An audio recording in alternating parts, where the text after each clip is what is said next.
مارکۆس ریۆسی 34 ساڵ یاریزانە بە وەفا و خۆشەویستەکەی هاندەرانی دۆرتمۆند پاش 12 ساڵ بڕیاریدا یانەکە جێبهێڵێت.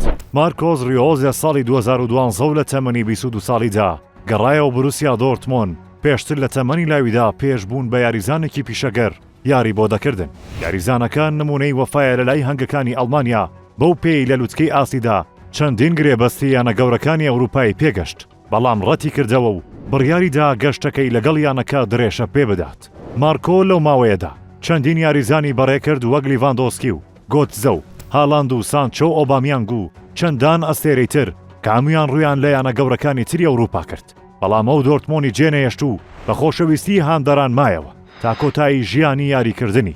ئەستێرەکە لە ماوەی 12 ساڵی یاریکردنیدا لەگەڵ بروسیا بەشداری لە 424 یاری کردووە و تێیدا توانیوێتی 168 گۆڵ تۆمار بکات و 128 گۆڵیش بۆ هاوڕێکانی دروست بکات و پێنج نازناوی لەگەڵ یانەکە بەدەستێناوە.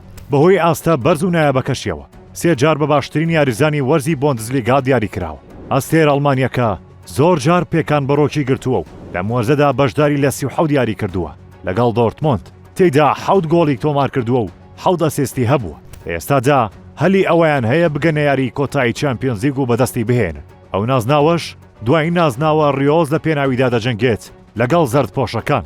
لە ئێستاشدا پاش 12 ساڵ ریۆس بڕیاری جێهێشتنی بروسیا دۆرتمۆندی داوە، بەڵام نازانرێت داهاتووی چی دەبێت و پەیوەندی بەیانەیەکی ئەوروپیەوە دەکات یان وەک زۆرێک لەو یاریزانانەی تەمەنیان هەڵدەکشێت ڕوو دەکاتە خولی ئەمریکی یان سعودیا.